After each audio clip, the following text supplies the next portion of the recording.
हरीश की एक पत्नी थी जो बहुत बोलती थी और वह उसके ज्यादा बोलने से बहुत परेशान था। हरीश को पता चला कि जंगल में एक महात्मा आए हुए हैं।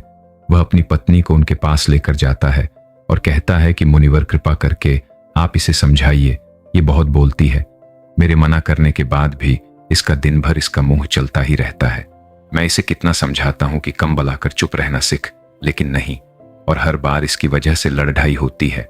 महात्मा मुस्कुराए और बोले, मैं तुम्हें इस बात को एक कहानी की मदद से समझाता हूं। मेरा गुरु का एक शिष्य था जो बहुत बोलता था। वह हर समय इधर उधर की बातें करता था और कभी शांत नहीं रहता था। जब वह दान लेने के लिए जाता तो हर घर से एक नई कहानी लेकर आता और आश्रम के दूसरे शिष्यों को सुनाता, और एक शिष्य की दूसरे से बुराई करता, चुगली करता और दूसरों के सामने अच्छा बनने का प्रयास करता और खुद के मुंह से ही खुद की तारीफ करता रहता। और हम हमेशा खुद को गुरु के सामने सबसे बुद्धिमान और उत्तम साबित करने का प्रयास करता। वह खुद को सभी शिष्यों से अलग और श्रेष्ठ मानता था। उसका कहना था कि मैं एक अमीर घर का बालक, अगर मैं चाहता तो एक आरामदायक और सुविधाओं से भरा जीवन जी सकता, लेकिन मैं वह सब छोड़ डकर यहाँ आ गया क्योंकि मुझे खोज करना, खुद को जानना है, जीवन को जानना है। एक दिन गुरु ने आश्रम के सभी शिष्यों को बुलाकर कहा, आप सभी को अगले 1 महीने के लिए कोई ना कोई संकल्प लेना होगा। इससे आपकी संकल्प शक्ति मजबूत होगी और आप में आत्मशक्ति का संचार होगा। आप सभी अपने सामर्थ्य के अनुसार कोई भी संकल्प ले सकते हैं, और यदि 1 महीने से पूर्व आप में से जिसका भी संकल्प टूट जाएगा तो वह अपनी पुरानी दिनचर्या में वापस आ सकता है। सभी शिष्यों ने अपनी शक्ति के अनुसार संकल्प लिए और गुरु को अपने अपने संकल्प के बारे में बताकर वहां से चले गए।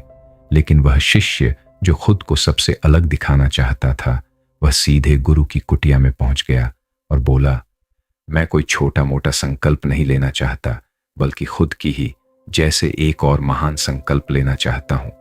कृपया आप ही बताएं, मुझे क्या संकल्प लेना चाहिए। उसकी यह बात सुनकर गुरु मुस्कुराए बोले, क्या तुम मेरे द्वारा दिए गए संकल्प को पूरा कर पाओगे? क्या तुम्हारे लिए उसे पूरा करना संभव होगा? शायद नहीं, वह तुम्हारे लिए संभव नहीं। तुम उसे पूरा नहीं कर पाओगे, इसीलिए तुम खुद ही कोई सम ढूंढो।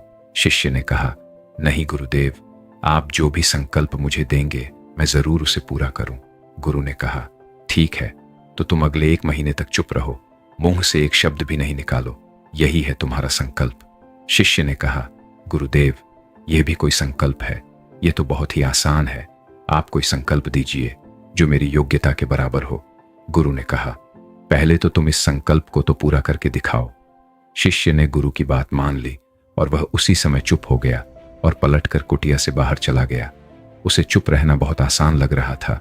उसने एक दिन तो जैसे तैसे चुप रहकर काट लिया, लेकिन दूसरे दिन से उसके मन में ना बोलने का बोझ बढ़ने लगा, और तीसरे दिन उसे भारीपन महसूस होने लगा, और चौथे दिन उसके अंदर एक अजीब सी बेचैनी होने लगी, क्योंकि आसपास आश्रम के सभी शिष्य एक दूसरे से बातें कर रहे थे।